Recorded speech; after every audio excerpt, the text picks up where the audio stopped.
여러분 한 주 동안도 수고 많으셨습니다. 옆에 계신 분들 서로 인사합시다. 한 주 동안 수고 많으셨습니다. 서로 인사합시다. 오늘 주 앞에 나온 여러분들을 주의 이름으로 축복합니다. 지금부터 한 140년 전에, 정확하게 얘기하면 1883년에 뉴욕의 맨하탄이라는 곳과 브루클린이라고 하는 그 사이에 다리가 하나 놓였습니다. 지금도 그 다리가 있는데 브루클린 교라고 하는 다리가 1883년에 완공이 됐습니다. 그 전에 이제 뉴욕이 이제 커지다 보니까 지금 맨하탄이나 뭐 브루클린 같은 곳에 부동산 지가는 뭐 상상할 수 없는 그런 수준인데, 이 브루클린, 이 맨하탄이 발달하면서 사람들이 브루클린하고 맨하탄 사이를 오가는데 어떻게 오갔냐면 배를 타고 오갔어요. 왕래를 하는데 배를 타고 오가고 출퇴근도 배를 타고 했습니다. 도저히 그런데 감당을 못하는 거예요. 근데 그때까지 사람들이 다리를 놓을 생각을 못했습니다. 브루클린하고 맨하탄 사이에다가 다리를 놓을 생각을 못한 거예요. 왜 못했냐면 거기에 물살이 너무 세가지고 다리를 놓을 수가 없는 거예요. 그런데 존 레블링이라고 하는 사람이 독일 출신의 이 엔지니어인데, 이 존 레블링이 거기에다가 다리를 놓겠다고 계획을 세웠습니다. 그랬더니 주변의 엔지니어들이 다 비웃었어요. 너는 공상가냐? 되지도 않는 일을 어떻게 한다고 하느냐라고 이 존 레블링을 비웃었습니다. 왜 그랬냐면 불가능한 일이기 때문에. 브루클린과 맨하탄 사이에다 다리를 놓는 것은 불가능한 일이기 때문에. 근데 이 존 레블링이라는 사람이 그때 설계한 것은 소위 일명 다리가 없는 다리예요. 교각을 세우지 않는 다리, 오늘날로 얘기하면 현수교입니다. 이 현수교를 세계 최초로 뉴욕 맨하탄과 브루클린을 잇는 이 다리, 브루클린 교회에 적용을 한다고 시도를 한 겁니다. 공사가 시작되고서 얼마 안 돼서 사고가 났어요. 존 레블링이라는 사람이, 설계자가 죽었습니다. 그러니까 이게 이루어지겠어요? 그런데 그 아들이 로버트 레블링인데, 로버트 레블링이 아버지를 이어서 이 공사를 이어받아 진행을 해 나갑니다. 그런데 불행하게도 이 로버트 레블링이 몸에 병이 발생을 해요. 중병이 발생을 해서 사지 가운데서 손가락으로 까딱거리는 이 움직임밖에 다른 걸 할 수가 없었습니다. 공사가 중단될 위기에 있었죠. 그런데 이 로버트 레블링이 아버지가 꿈꿨던 그 다리 없는 다리, 그 공사를 완공하기 위해서 어떻게 했냐면 자기 아내하고 의사소통을 하는데 말도 못하고 손도 못 움직이니까 손가락 까딱거리는 걸로 자기 부인하고 의사소통을 합니다. 그래서 공사를 진행해 가요. 이 로버트 레블링의 이 열의에 감동된 사람들이 이 공사를 완공합니다. 장장 13년 만에. 그래서 1883년에 이 브루클린 브리지가 완성이 되죠. 세계 최초, 지금은 많이 있지만 그 당시에는 이 세상에 없었던 현수교가 완공이 되어졌던 것입니다. 사람들의 조롱도, 거센 물살도, 그리고 몸에 발생한 중병과 죽음도 그들의 의지를 꺾지는 못했습니다. 여러분, 오늘 사는 게 참 쉽지 않죠. 지금 우리가 살아가는 이 시대가 위기의 시대입니다.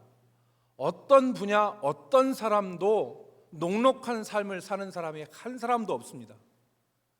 내년을 예측할 수 없고 후년을 예측할 수 없고, 더더구나 뭐 5년, 10년 후는 얘기할 수도 없는 그런 시대 가운데 우리가 살고 있습니다. 우리의 신앙도 마찬가지죠. 우리의 신앙도 위기 가운데 있습니다. 지난주에 제가 신앙인 A씨, B 집사님의 가정, 중직자 C씨에 대해서 말씀을 했더니 설교가 끝난 다음에 목사님, 그거 제 얘기예요. 우리 집 얘기예요. 어떤 분은 그런 얘기라도, 목사님, 3가지 다 저에게 해당돼요. 여러분, 개인적인 문제가 아닙니다. 지금은 우리가 살고 있는 시대가 그런 시대예요. 부흥의 시대가 아니라 지금은 탈종교, 탈기독교화된 시대 가운데 살고 있기 때문에 우리의 신앙이 옛날에 뜨거웠을 때와는 전혀 다른 양상에 놓여 있는 것입니다. 그렇기 때문에 이 신앙의 위기, 개인적인 삶의 위기를 돌파해 나갈 수 있는 은혜가 우리 가운데 필요한 것입니다. 여러분, 오늘 성경에 보면 이 브루클린 다리보다 더 의미 있는 공사를 완공한 사람이 나오는데, 그 사람이 바로 누구냐면 느헤미야입니다. 느헤미야는 무너진 예루살렘 성을 재건한 사람이에요. 다시 말하면 완전히 초토화되어져 버린 예루살렘 도시를 리빌딩한 사람이 누구냐면 느헤미야입니다. 도시를 새롭게 세웠어요. 주전 587년에 바벨론의 느부갓네살이 와서 예루살렘을 한마디로 얘기하면 초토화시켰습니다. 성벽을 다 허물어뜨렸어요. 여러분, 영화에서 보잖아요. 갈고리 같은 걸로 성벽을 딱 걸고 말들로 붙잡아서 말들을 끌고 갑니다. 그러면 성벽이 와장창 무너져 내려요. 성벽이 무너뜨리고 성에 있는 가옥들은 다 불태워 버렸습니다. 예루살렘 성전은 박살이 났어요. 성 전체가 초토가 된 겁니다. 그 성을 100년 후에 누가 다시 세우냐면 느헤미야가 다시 세워요. 오늘 우리가 읽은 이 느헤미야서를 보면 느헤미야가 당면한 위기와 느헤미야가 그것을 돌파한 비결이 본문에 기록되어 있습니다. 오늘 우리가 그것을 잠깐 살펴보겠는데, 첫 번째로 느헤미야와 유다 백성들이 당한 위기에 대해서 살펴보겠습니다. 여러분, 느헤미야 4장 2절 말씀에 보면요, 느헤미야 4장 2절 말씀에 보면 느헤미야가 이 성을 재건하겠다고 하니까 사마리아 총독이었던 산발랏이 뭐라고 했냐면 4장 2절에 불탄 돌을 흙무더기에서 다시 일으키려 하는가. 여기 불탄 돌은 무엇입니까? 100년 전에 다 예루살렘 성이 불탔어요. 그리고 무너져 내렸습니다. 그런데 그 흙무더기 가운데 불탄 돌들을 다시 세우려 하는가. 4장 3절 말씀에 보니까 암몬 사람 도비야가 비웃으면서 얘기합니다. 니네가 세우는 성은 여우가 사뿐히 올라가서 올라앉아도 우르르 무너질 거다. 그만큼 형편없는 그런 건설을 너희가 지금 도모하는 것이다. 이렇게 비웃었습니다. 더 어려웠던 것은 주변에 있는 원수들이 연합해서 이 공사를 방해했습니다. 사마리아 사람 산발락과 암몬 사람, 그러니까 유다 백성들의 북쪽에 사마리아 사람들이 있었는데, 그 북쪽에 있는 사람들과 요단강 동쪽에 있는, 오늘날로 얘기하면 요르단이죠. 이 요르단의 암몬 사람, 요르단의 수도가 암만이잖아요. 그런데 이 암만, 요즘에 요르단의 수도는 암만이에요. 그런데 이 암몬 사람 도비야가 방해를 했어요. 아라비아 사람 게셈이 방해했습니다.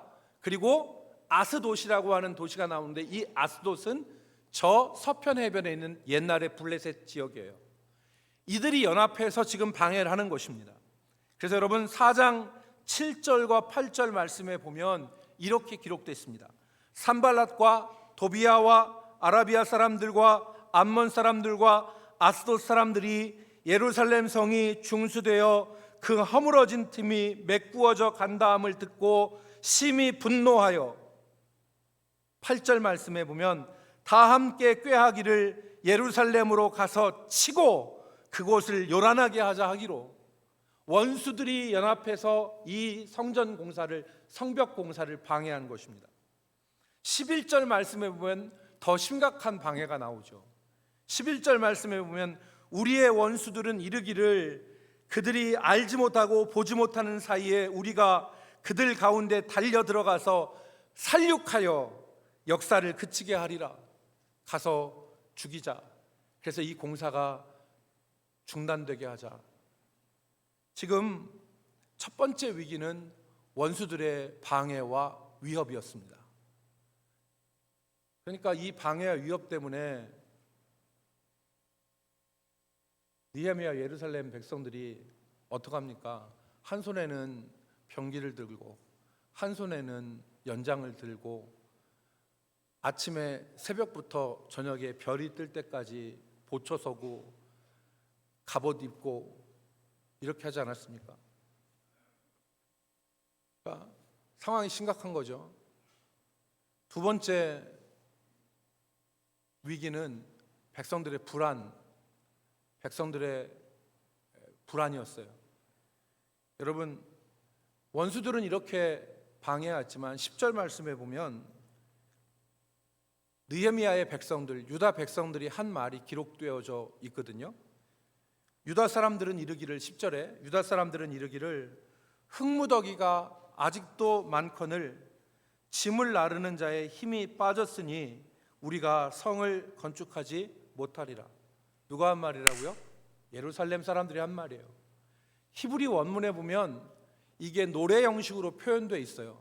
그러니까 사람들이 일은 하지만 흙무더기가 많고 일은 많은데 우리의 힘은 빠졌으니 이 성이 건축되지 못할 것이다 라고 노래를 불렀다는 것입니다. 일이 너무 많은 거예요.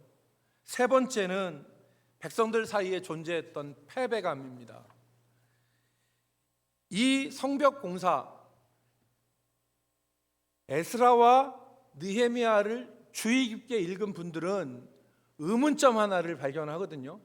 그게 뭐냐면 에스라 4장에 나오는 기록이에요. 4장 7절에. 여러분, 몇 주 전에 우리가 에스라서를 봤는데 이 에스라서 1장부터 6장까지는 무슨 얘기가 나오냐면 무너졌던 성전을 지금 다시 세우는 거를 기록을 했어요. 지금 느헤미야는 뭘 세웠어요? 성전이 아니라 예루살렘 성벽을 비롯한 도시 재건을 한단 말이에요. 그래서 다리오 왕 2년까지 성전 공사가 중단된 것이 에스라 4장 이하에 나오는데 4장 7절에 보면 갑자기 성벽 공사가 방해받은 거에 대해서 기록을 해요. 시대착오라고 생각할 수 있죠. 여러분, 성전 공사는 주전 520년까지 중단됐다가 516년에 완공이 됐어요. 지금 느헤미야가 성벽 공사라는 건 주전 445년이에요. 차이가 나는데 역사가 에스라는 지금 뭘 하냐면 지금 성전 공사가 방해받은 것처럼 성벽 공사도 방해받았다. 그래서 아닥삭스다 왕 때 원수들이 아닥삭스다 왕에게 글을 올려서 이 백성들에게 이 성벽 공사를 허락을 하면 이들은 반드시 왕을 배반할 것입니다. 역사를 살펴보십시오. 유대 민족들은 반역하는 민족이니까 이들은 이 성벽을 재건하면 반드시 왕을 배반할 것입니다 라고 글을 써요. 그걸 받아본 아닥삭스다가 뭐라고 하냐면 정말 그러네. 그리고 성벽 공사를 중단시킵니다. 여러분, 그게 어디 나오냐면 에스라 4장 7절에 나오는데 에스라 4장 7절부터 조서가 기록되는 4장 23절을 보세요. 4장 23절에 보면 아닥삭스다 왕의 조서 초본이 루훔과 서기관 심세와 그의 동료 앞에서 낭독되매 그들이 예루살렘으로 급히 가서 유다 사람들을 보고 권력으로 억제하여 그 공사를 그치게 하니, 즉 에스라가 지금 아닥사스다 왕 20년에 돌아와서 성벽 공사를 재건하겠다고 했는데 20년 전에 이 공사는 시작했다가 중단됐어요. 누구 때문에? 원수들의 방해와 상소 때문에. 그러니까 지금 유다 백성들은 언제 이것이 중단될지 모르겠다는 그런 불안감, 공사의 과중함, 원수들의 위협과 공격, 이런 삼중고에 시달렸던 것입니다. 이런 삼중고가 저들 가운데 있었던 것이죠. 두 번째 우리가 살펴볼 것은, 그렇다면 이 사람들이, 느헤미야와 유다 백성들이 어떻게 이 위기를 돌파해 나갔느냐, 그것을 우리가 한번 생각해 볼 필요가 있습니다. 첫 번째는 느헤미야 유다 백성들의 열심입니다. 저들이 위기를 극복할 수 있었던 방법은 저들의 열심이었다.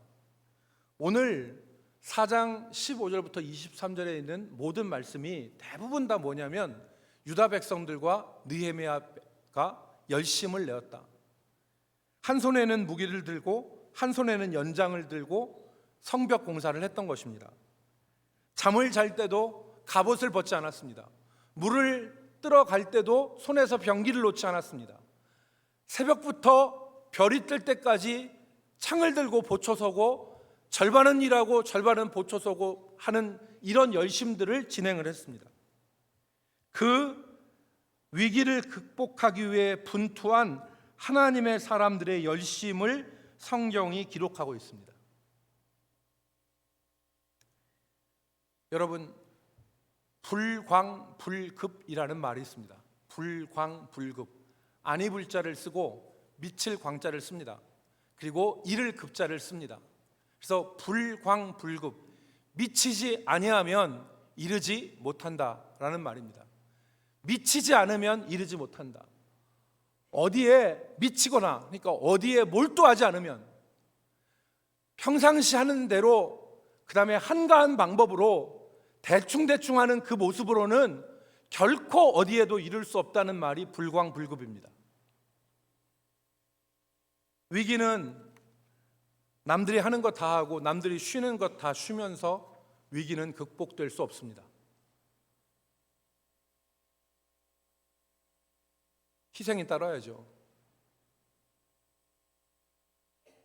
여러분, 중국의 역사가 사마천이 쓴 책이 사기라는 책 아닙니까? 서양의 헤로도토스가 쓴 역사와 함께 동양의 역사의 고전이라고 하면 사마천이 쓴 사기입니다. 그런데 이 사마천이 이 사기를 쓰기 위해서 미친 짓을 했습니다. 어떤 일을 했냐면, 사마천이 그 한 무제 앞에서 흉노족에게 항복한 이릉이라고 하는 장군을 두둔하다가 사마천이 사형을 당합니다. 그래서 사형을 언도를 받았는데, 당시에 사형을 받지 아니할 방법은 딱 두 가지밖에 없었다고 그래요. 하나는 어마어마한 벌금을 내서, 보석금이죠, 벌금을 내서 자기 죽음을 돈으로 때우든가, 다른 하나는 궁형을 당하든가. 궁형이 뭐냐면 거세형이에요. 남자의 성기를 제거하는 거세형을 당하는 것입니다. 그러니까 궁형을 당하든가 어마어마한 벌금을 내든가. 그런데 사마천에게는 돈이 없었어요. 그래서 사마천이 택한 방법은, 죽지 않기 위해서 택한 방법은 궁형을, 거세형을 당하는 것이었습니다. 남자로서 수치스러운 궁형을 당했습니다. 왜 그랬냐면, 사마천이 왜 이 미친 짓을 했냐면, 그에게 아직 써야 될 사기가 완성되지 않았기 때문에. 동서양 고금을 막론하고 불후의 명작이라고 불리는 사마천의 사기는 이런 결단을, 소위 얘기하는 미친 짓을 통해서 완성이 된 겁니다. 발레리나 강수진이 중학교 때부터 발레를 하면서 발레리나 강수진이 소원이 있다잖아요. 강수진의 소원은 뭐냐면 하루에 7시간 자는 게 소원이래요. 하루에 연습하고 훈련하고 자기가 해야 될 일들 감당하면서 3시간밖에 못 자니까 하루에 7시간만 자는 게 자기 소원이라고. 여러분, 강수진의 책이나 인터넷에서 보면 강수진의 발이 기형으로 변한 사진을 우리가 볼 수 있죠. 미치지 않으면 이르지 못한다. 오늘날도 붓글씨하면 추사 얘기하는데, 추사 김정희가 일평생 그 벼루 10개의 밑창을 뚫었답니다. 먹을 가는데 벼루 밑창을 10개의 벼루를 뚫고 천자루의 붓을 몽당붓으로 만들면서 글을 쓴 사람이 추사랍니다. 위기를 극복할 수 있는 열심, 오늘 느헤미야와 하나님의 백성들이 가지고 있었습니다.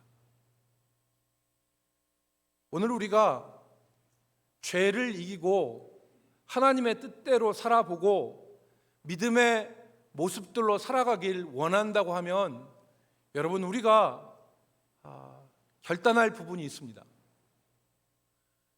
여러분, 우리가 생활 습관 작은 거 하나만 바꾸려고 해도 어떻습니까? 우리의 존재를 다 걸지 않으면 여러분 바꾸지 못해요. 요즘에 흔한 얘기, 여러분, 내가 살 한 5kg, 10kg 한번 빼보겠다라고 얘기하면 자기를 걸지 않으면 살 뺄 수 있습니까? 없습니까? 못 빼는 거죠. 저는 시도도 안 해요. 그러니까 자기를 걸지 않으면, 자기 생활을 걸지 않으면 결코 몸무게 하나도 줄일 수 없어요. 그런데 죄를 끊겠다고 원하는데 어떻게 자기를 안 걸어요? 어떻게 가정에 흐르는 이 가정의 영적 분위기를 뒤바꿔서 정말 가정의 모든 식구들이 하나님의 뜻대로 거룩하게 살겠다고 마음을 먹었는데 남들 하는 거 다 하면서 어떻게 하겠냐고요. 불광불급이에요. 불광불급입니다.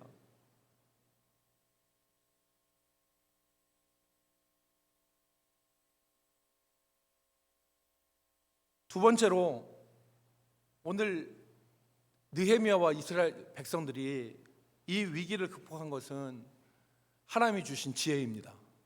하나님이 주신 지혜. 백성들은 지혜로 이 위기를 돌파했습니다. 저들이 예루살렘 성벽을 360도 다 완공을 했습니다. 한 곳이 뚫리면 의미가 없는 거 아니겠어요? 성이 있는데, 여러분 오늘 주보에 나눠드린 이 그림 표지가 지금 이게 예루살렘 성벽이에요. 지금도 가면 예루살렘 성벽이 이렇게 돼 있어요. 그런데 이 예루살렘 성벽이 360도 있는데 이 360도를 다 재건해야 될 거 아니겠습니까? 어느 한쪽이라도 뚫리면 안 될 거 아니겠어요? 재건해야 되는데 그 재건할 때 사람은 적고 일은 많았던 거예요. 어떡합니까? 거기에다가 지금 뭐도 있어요? 지금 원수들의 공격도 있어요. 그러니까 이 일을 어떡하냐고요. 하나님이 주신 지혜로 감당을 했는데 그 지혜 중에 하나가 오늘 20절에 나오는 나팔이에요. 우리가 사람은 적고 해야 될 일을 많아서 우리와 우리 서로 사이가 간격이 멀기 때문에 우리가 만약에 적들이 들어올 때 나팔을 불어서 공격당한 지점을 알리고, 나팔 소리를 들은 사람은 나팔이 부러지는 곳으로 다 같이 모이자, 이렇게 해서 공사를 진행해 나갔던 겁니다. 만약에 적은 숫자가 일부는 창을 들고 방어한다고 해서 주둔하고 있고 반만 공사를 했다면 이 공사는 하염없이 늦어졌을 거예요. 그러나 전체가 일을 했어요.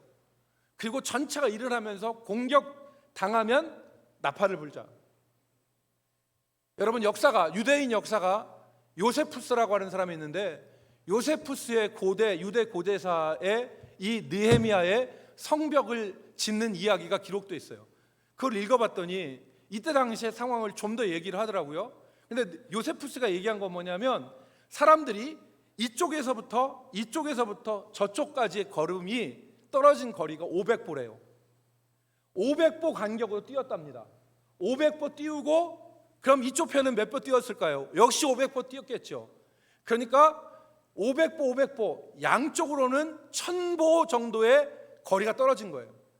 그렇기 때문에 원수들이 쳐들어왔을 때는 나팔을 불어서 서로 연락하자. 이게 하나님이 주신 지혜죠. 이 지혜로 돌파했던 거예요. 위기는 그냥 돌파되는 게 아닙니다. 문제를 마음속에 담아 묵상하고 생각하고 고민하고 기도하다 보면 하나님이 뚫을 수 있는 지혜를 주시는 것입니다. 그 지혜가 문제 해결의 열쇠예요. 여러분, 요즘 우리나라 사회의 가장 큰 문제는 무엇입니까? 중국 대사가 우리와 너희와의 관계의 이 문제는 우리의 책임이 아니다, 뭐 이런 식으로 얘기하면서 지금 전랑 외교를 한다고 하잖아요. 전랑 외교라는 게 뭐냐면 그 늑대 군사를 전랑이라고 합니다. 그러니까 중국은 지금 전랑 외교라고 해서 가서 말 안 듣면 늑대처럼 물어 뜯겠다는 그런 고자세를 가지고 지금 외교를 하고 있잖아요. 그걸 전랑 외교라고 하는데, 이 지금 국제사회에서 지금 이런 게 문제입니까? 아니면 어떤 게 문제입니까? 가장 큰 문제는 인구 문제 아닌가 생각합니다. 지금 인구가 급격히 감소해요. 우리나라 작년에 출산율이 0.78이었어요. 부부가 둘이 결혼해서 하나를 안 낳는 거예요. 0.78입니다. 이 0.78도 굉장히 끌어올린 숫자죠. 서울은 부부가 출산율이 몇 명이냐면 서울특별시는 0.5예요. 지방에서 낳아줘서 끌어올린 게 0.78이지 도시는 0.5밖에 안 돼요. 제가 아는 광주의 한 명문 사립고등학교가 고등학교는 12반이에요. 근데 중학교는 6반이에요. 왜냐하면 밑에 있는 애들이 올라오는 애들이 없는 거예요. 인구가 지금 자꾸 감소하는 거예요. 일본도 오래전에 인구 감소의 문제로 고민을 했습니다. 여러분, 일본의 인구가 한 1억이 좀 넘는다고 그러잖아요. 근데 일본도 인구 문제 때문에 고민을 했는데, 인구가 자꾸 감소하니까 일본에 아동화 만드는, 애들 신발 만드는 회사가 있어요. 아킬레스라고 하는 이 회사가 있었는데, 이 아킬레스라고 하는 회사도 인구가 감소되니까 매출이 자꾸 떨어지는 거예요. 어쩔 수 없죠. 인구가 줄어버리는데 팔아먹을 애들이 있어야지 신발을 만들어 팔아먹지. 애들이 감소되니까, 인구가 감소하니까 매출도 감소가 되는 거예요. 그때 이 아킬레스라고 하는 회사의 한 사람이 하나 아이디어를 발견했어요. 그게 뭐냐면, 운동화를 하나 만들었는데, 그 운동화 그 선전이 어떻게 선전했냐면, 운동회에서 1등 만들어주는 운동화, 운동회에서 1등 만들어주는 운동화. 그러니까 이 사람이 운동회에 갔더니 운동회에서 애들이 그 달리기 계주를 하는데, 이 코너를 돌 때 애들이 넘어지는 거예요. 직선거리를 달릴 때는 안 넘어지는데 코너를 돌 때 애들이 넘어지는 거예요. 그래서 이 사람이 그거에 착안해서, 운동화를 보면 신발 양쪽이 좌우 대칭해야 되잖아요. 그런데 바깥쪽에다가 징을 박았어요. 약간 도톰하게 만들어서 코너를 돌면서도 안 넘어지는 운동화를 만들었습니다. 일명 이게 뭐냐면 순쇼쿠라고 하는, 일본말 한자로는 순족이라고 하는데 빠른 걸음, 순쇼쿠 운동화를 만들었어요. 그래서 타이틀을 운동회에서 1등 만들어주는 운동화, 이렇게 선전을 했는데, 한 해에 얼마가 팔려면 600만 컬레가 팔렸습니다. 한 해에 600만. 그러니까 이게 대히트를 친 거죠. 누적 판매량이 4천만이래요. 4천만 컬레를 판 거예요. 일본의 인구가 1억이면 여러분, 아이들 운동화 4천만 켤레 팔았다면 한 집에 하나씩은 다 판 거 아닙니까? 오늘 위기를 마음에 품어 묵상하고 하나님이 주시는 지혜를 얻으실 수 있기를 주의 이름으로 축복합니다. 마지막 세 번째는 느헤미야의 믿음입니다. 이 열심과 지혜 이전에 느헤미야에게는 믿음이 있었어요. 믿음은 문제 앞에서 하나님을 신뢰하는 것이 믿음입니다. 문제 앞에서 하나님을 신뢰하지 않는 것은 믿음이 아닙니다. 오늘 느헤미야서를 읽다 보면 느헤미야가 문제가 있을 때마다 반응을 해요. 그 반응이 어떤 반응이냐? 승질내는 반응이 아니고 그때 문제가 있을 때마다 느헤미야가 반응하는데 기도로 반응하고 믿음으로 반응해요. 여러분, 문제가 생길 때 어떻게 해요? 낙심하고 절망하고 불평하고 원망하고 짜증내고 이렇게 하는 게 아니라 문제가 생겼을 때 뭘로 반응하냐면 믿음으로 반응하는 거예요. 신앙은 문제 앞에서 뭘로 반응한다? 믿음으로 반응한다. 하나님 앞에 신앙은 하나님을 신뢰하는 게 신앙이에요.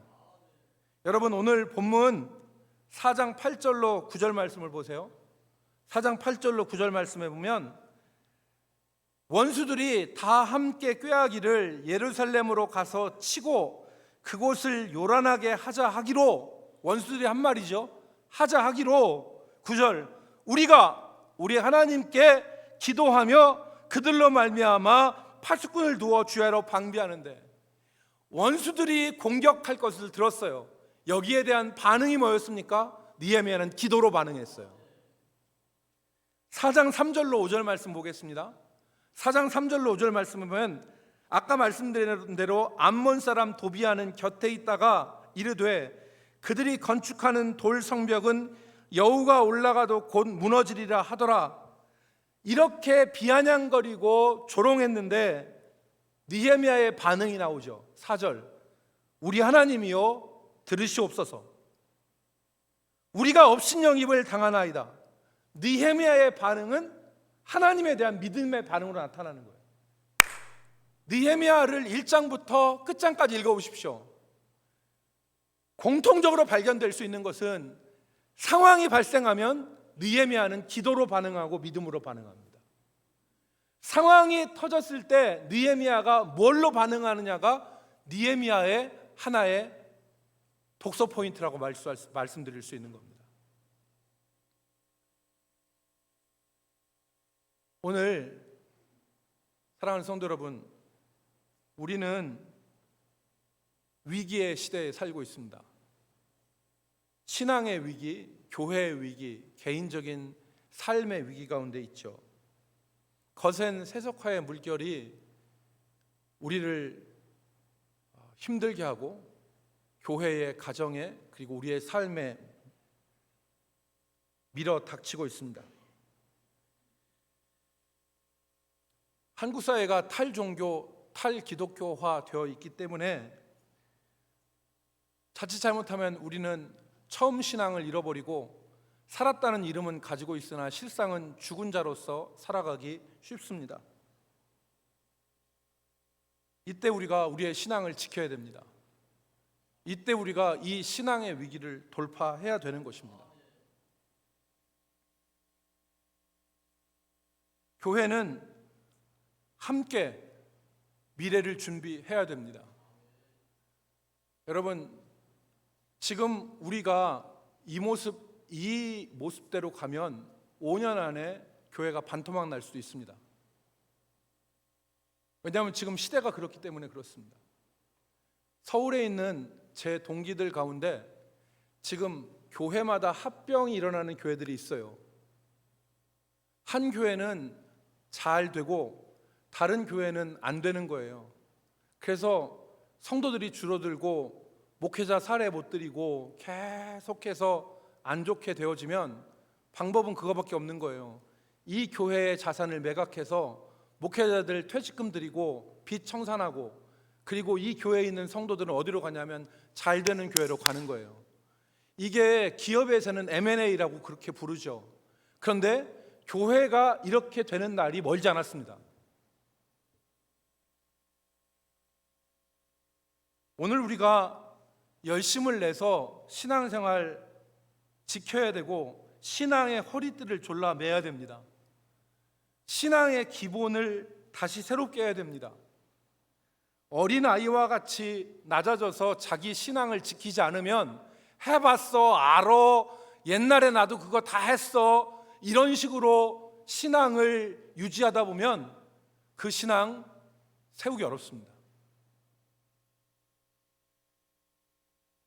종종 권사님들 또 중직자들 돌아가시고 장례를 집례하러 가면요, 그분이 권사님이셨음에도 불구하고 그 장례식에 상 차려놓고 기독교식으로 장례 절차하지 않는 가정들을 종종 봅니다. 여러분, 돌아가실 때 꼭 유언하십시오. 내 장례는 주님 앞으로 가는 거니까 기독교식으로 해달라고. 아멘 하신 분도 감사하는데 그런 얘기는 진짜 이거 비극입니다. 자기는 권사예요. 근데 자녀들이 안 믿어요. 그래서 우리 엄마 권사인 거 필요 없어, 우리 아버지 장로인 거 필요 없어.